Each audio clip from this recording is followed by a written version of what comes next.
我发现老公好像真的失恋了。前阵子他每天上班都会刮胡子烫衣服，还会偷偷用我的护肤品，甚至凌晨加班回来还笑眯眯的。可是这2天不一样了，成天有气无力，下班就回家，胡子拉碴。他躺在沙发上失神的望着窗外，时不时刷一下手机。我用监控偷偷看过他看的是个女孩的照片。是的，我们家装了监控，而他是警察，他不至于没有这个警觉性，所以我默认他是变相跟我摊牌。可笑变了心的男人跟过期的食品一样，只配待在垃圾箱，谁稀罕呢？我老公田景辉是警察，当初相亲时没人将他夸上了天。那小伙子啊，人高马大的1米8多，还帅，是个警察，吃的是公家饭，稳当。没人吧？自然是怎么夸张怎么说，彼时的我不以为意，为了应付家里人去赴的约。但该说不说，这年头有些媒人还是挺实在的，他的确是长在了我的审美上。我问他，你条件不错啊，怎么就被剩下来了？他挠头傻笑，以前没钱在市里买房，现在总算买上了才敢相亲。这不是怕委屈了老婆吗？我房子贷款买的公积金每个月就够还贷，但是我的彩礼现在才存了10万，在诸多牛鬼蛇神里，他老实的让人吃惊。我也没全信，托人去查了查，确定他没说谎后，这才确定的关系。之后结婚谈彩礼也是一气呵成。如今已经是我们结婚的第4个年头了。我自问，这几年来，我们不说蜜里调油，但也相处融洽。我处于事业上升期，没打算孩子，他也没反对，还几乎将家务活承包了。一度，我和闺蜜谈起她，闺蜜总是感慨，我这星号运。如今能主动干家务的男人，简直是百里挑一，是挺不错的。所以今年事业稳定下来，我就在备孕，但现在似乎不需要了。这会儿坐在电脑前，我陷入了回忆。1个星期前，有朋友发了张偷拍的照片给我，照片里田景辉和一个波浪卷头发女人相谈甚欢，笑得十分灿烂。他叮嘱我注意些，那时我怎么回的呢？没事，谁还没个社交啊？我这几年也经常跟男的在咖啡厅喝咖啡呢，但我们就是在谈合同。我自诩是新时代的女性，不会跟旧时代的怨妇一般捕风捉影，甚至婚姻于我而言，其实也挺自由的。当初跟田景辉结婚前，我们就约定过，如果有一天我们厌倦了对方，就坦白的说，也好过纠结焦虑内耗，平白浪费了光阴。当初田景辉答应的好好的，所以在看到照片的第一时间，我直接否认了朋友的判断。只是就算再否认，那张照片也如平静湖面落下了一根头发，到底是在我的心里荡起了一丝涟漪。我不自觉的开始细心观察起田景辉来，他近期的确是不一样了，好像容光焕发一般，30来岁的人了，穿的制服还得熨了又熨，穿的板板正正，皮鞋也是每天都用鞋油来擦，瞧着就锃亮。偶尔我还隐隐闻到他身上有香味，是我买的橘子味香水。一个糙老爷们还是个警察，喷啥香水啊？这分明就是有情况啊！我没打草惊蛇，只暗中观察，并且伺机拿他的手机调查1、2，可惜没等我下手，田景辉蔫了。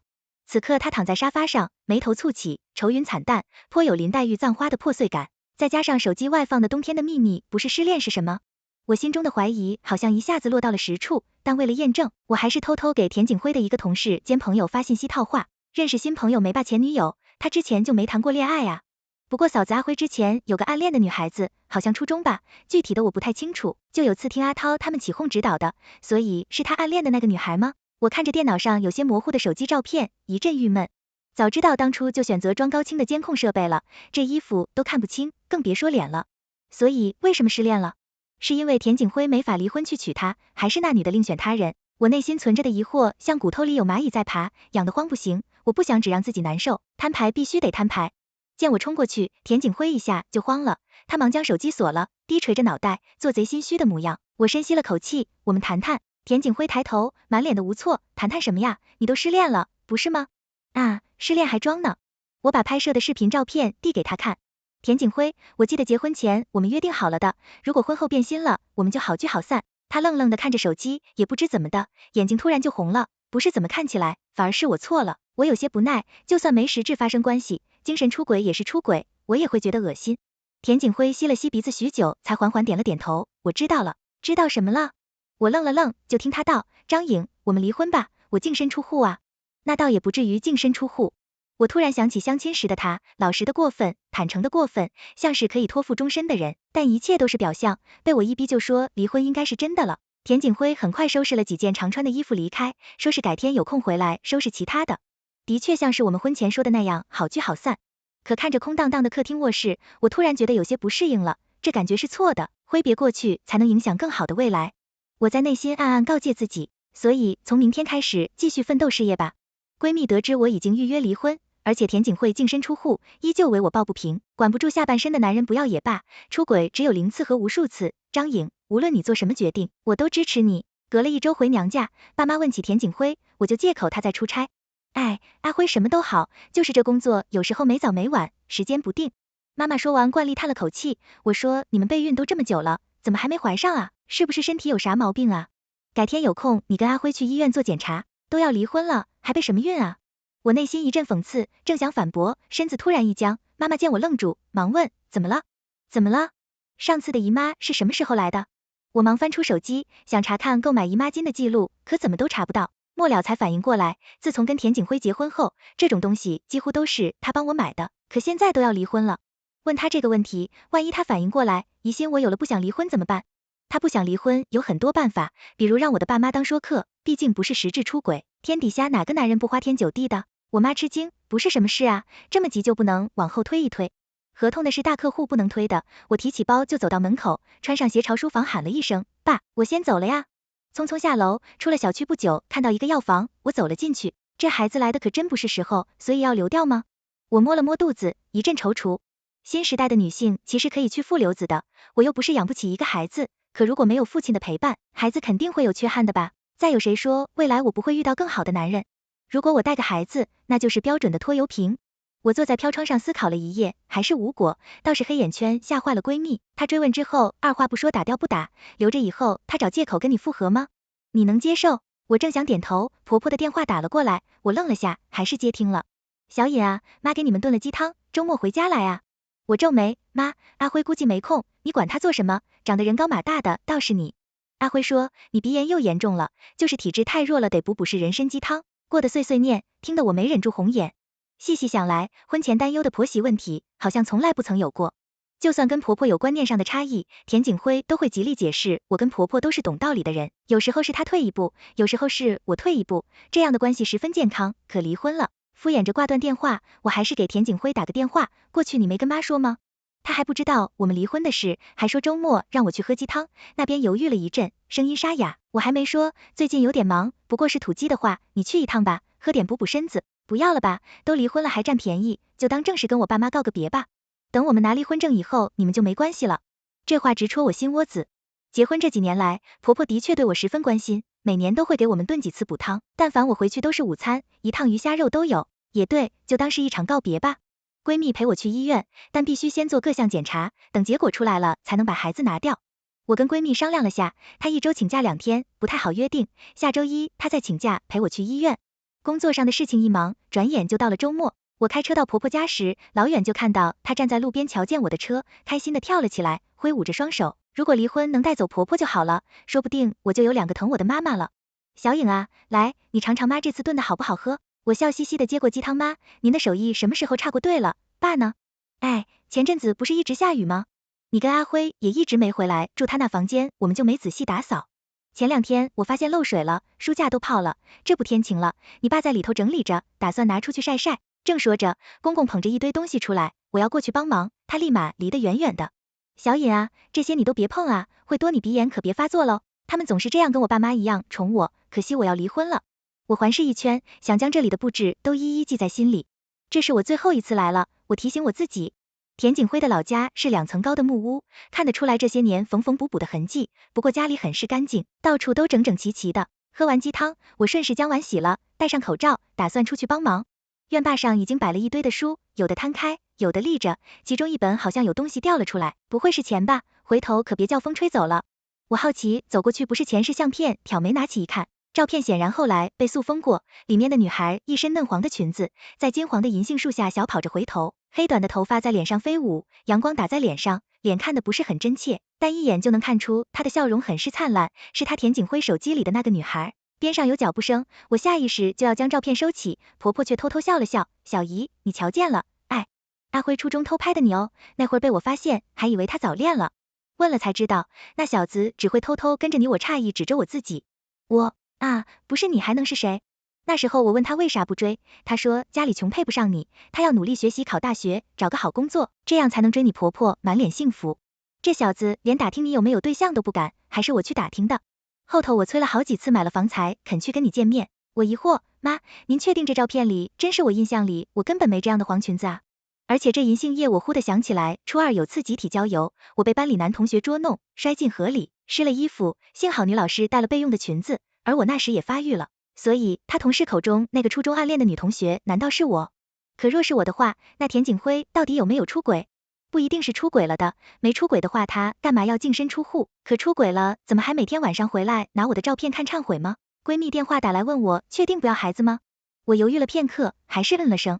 再度从医院出来时，佳佳眼里一片通红，我笑着安慰她，没事的，感觉好像有人在看我。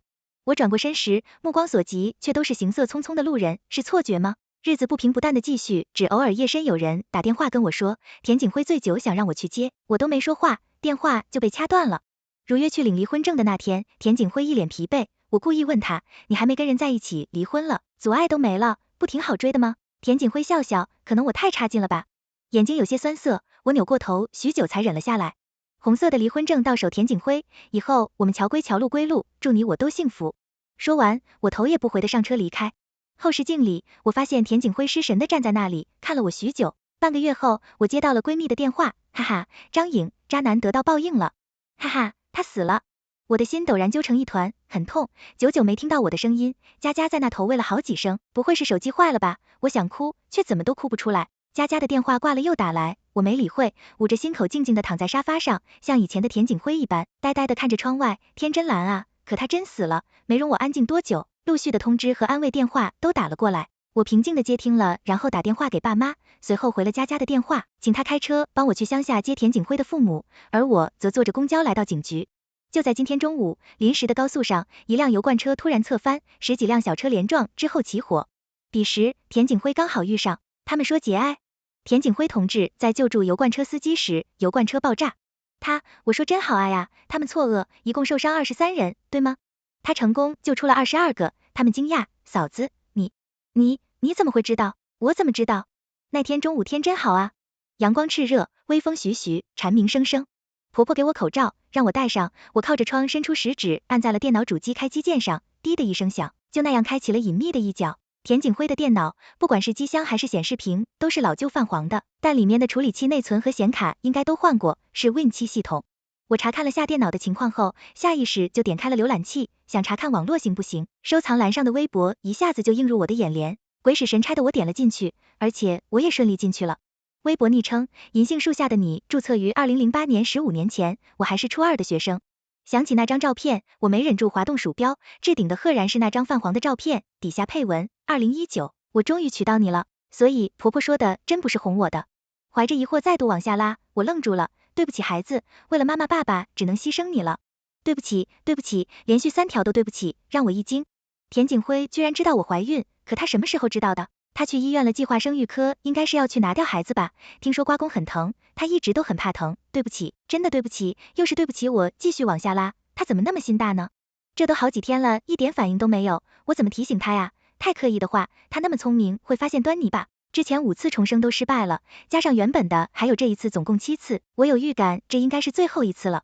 都说男人诡计多端，尤其是出轨的男人。最初看到这些时，我以为这是田景辉得知我怀孕，为了挽回我预设的，即便我看到了博文右上角并不显眼的仅自己可见5个字，我嗤笑着继续往下看，找到办法了。今天就开始实践，医疗物资差不多都网购好了，放办公室里出差的时候一定要记得带上，这样高速路上他们也能紧急救援。除颤仪好贵，但是关键时候能救命。孩子不能留之前，老婆因为伤心都没保住孩子，反而还让人指指点点，说他自私，故意流产。对不起，孩子，我得想办法把你弄掉，不能再让老婆抑郁一生了。这样的生活有什么乐趣？可是我不能告诉他真相。一鸣打电话给油罐车司机了，他好像也听不到，一直喂，我死心了，这是既定的事情，不会改变的。之前让交警同事拦截，让封闭路口，甚至请求救护车提前过去，也都行不通的。我看到了时间1点56分2次爆炸，都是这次，我试试能不能开，快点提前下车，争取更多的救援时间。这条的时间是5天前，但是田景辉开始颓废的一天，而接下来的一条则是公开的，所有人可见。我偷偷买了好多小衣服、纸尿裤放在楼下的杂物间，到时候老婆肯定很惊喜。老婆什么时候发现她怀孕了？她好迟钝呀。我怔了怔，原来她比我早知道我怀孕了吗？继续往下拉3天了。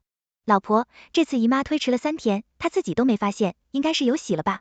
哈哈，我们要有爱的结晶吗？那是1个月前了，那时候他开始容光焕发的，所以根本不是恋爱，而是因为我怀孕了吗？他跟田景辉一样节俭，好像都刻在了骨子里，但对我却十分大方，但我很不好。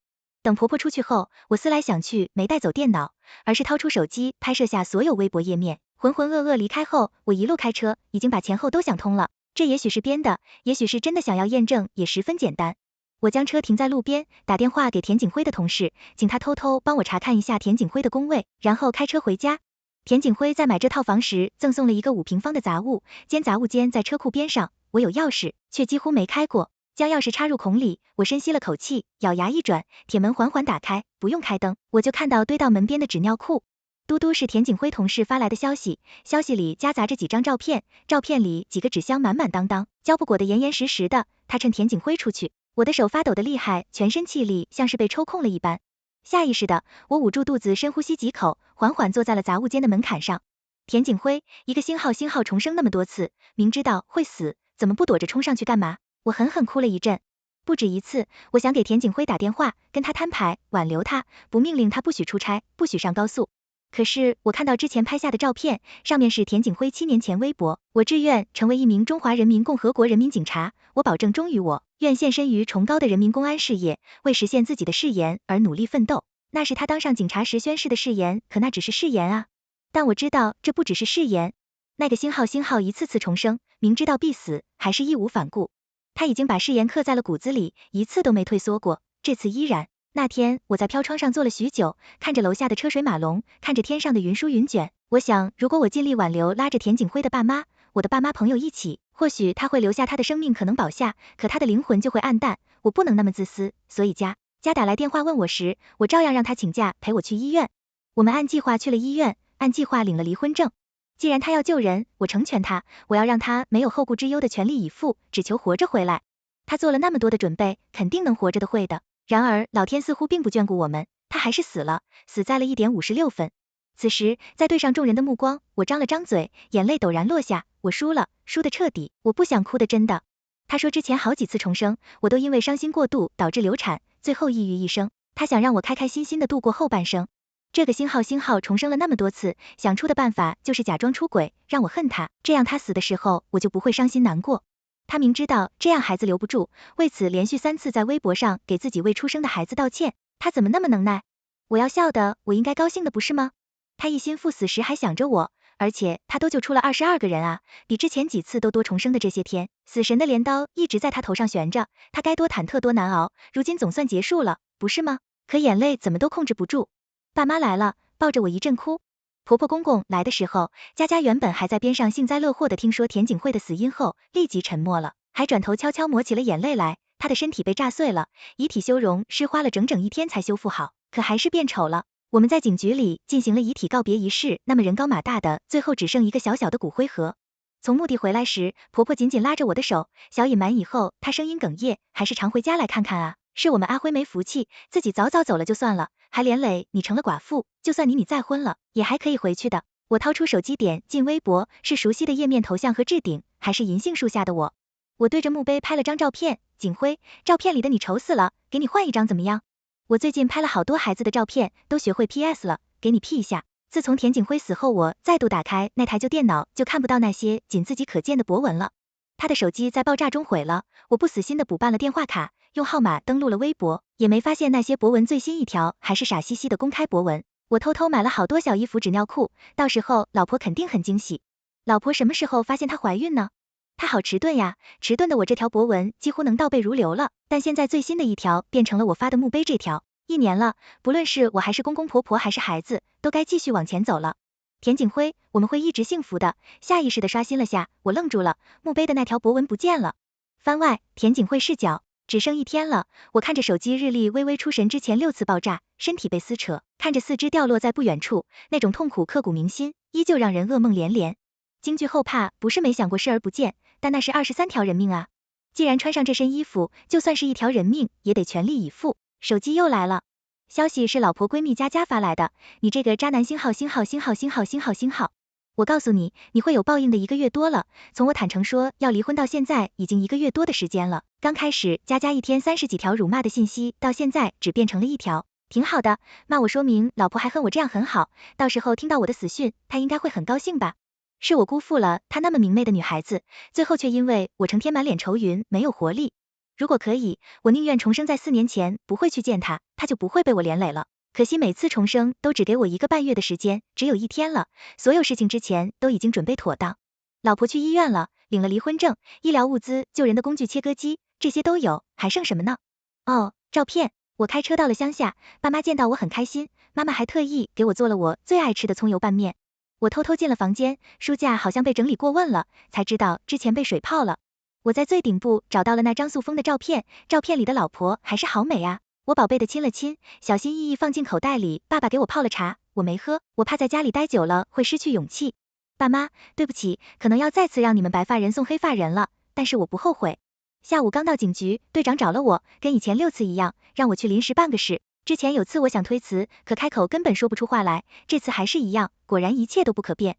我出差上高速，油罐车出事，爆炸都不可变，唯一能变的就是救人。我将箱子搬进后车厢，开车回家去杂物间取了藏在纸尿裤后面的工具。这一次一定要全部救下我，提前办完了事，提前回城。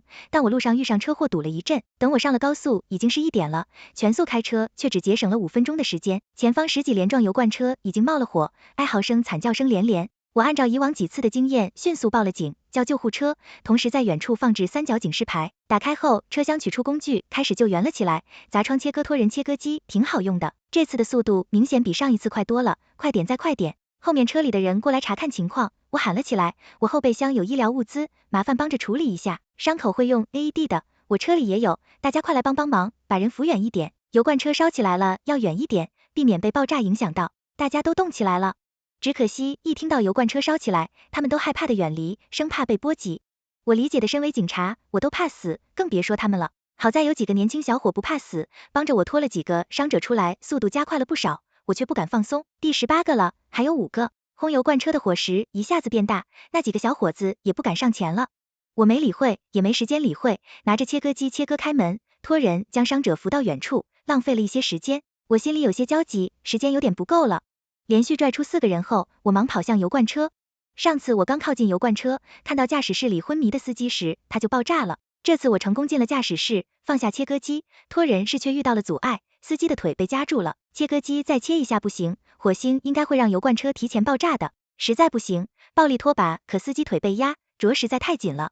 我费尽9牛2虎之力才将他的腿拉出来，正想扶着他下车，就听到手机的倒计时声音响起，滴滴滴，没等我反应，只听得轰一声巨响，身子被爆炸冲击的直接飞起，左手被撕扯开痛，似乎已经习惯了。我重重的砸在了地上，脑袋热热的，应该流了很多血吧。远处我的左手也砸了下来，在地面上跳了跳，最终归于平静。还是不行吗？这回是真的死透了吧？7次机会，总共给了7次机会啊，我还是没能够把握。田景辉，你真蠢啊！老婆，下辈子要能遇见你，我就不跟你认识了，我远远的保护你就好，这辈子对不起。再度睁眼，我头痛的撞墙撞着撞着，发现不对劲了，我又重生了。门口传来了开门声，我忙收敛表情，我不能表现出异样来，不能让老婆担心。老婆气喘吁吁的进来，看到我就上下打量了几下，眼睛一红，眼泪就落下了。不是老婆，你怎么哭了？谁欺负你了？他捶了我一拳，除了你还有谁？说着，他紧紧抱着我。田景辉，我在我忍着剧痛的头和疲乏的身子挤出笑容回应着。1个月后的临时出差，我跟你一起去全文完结。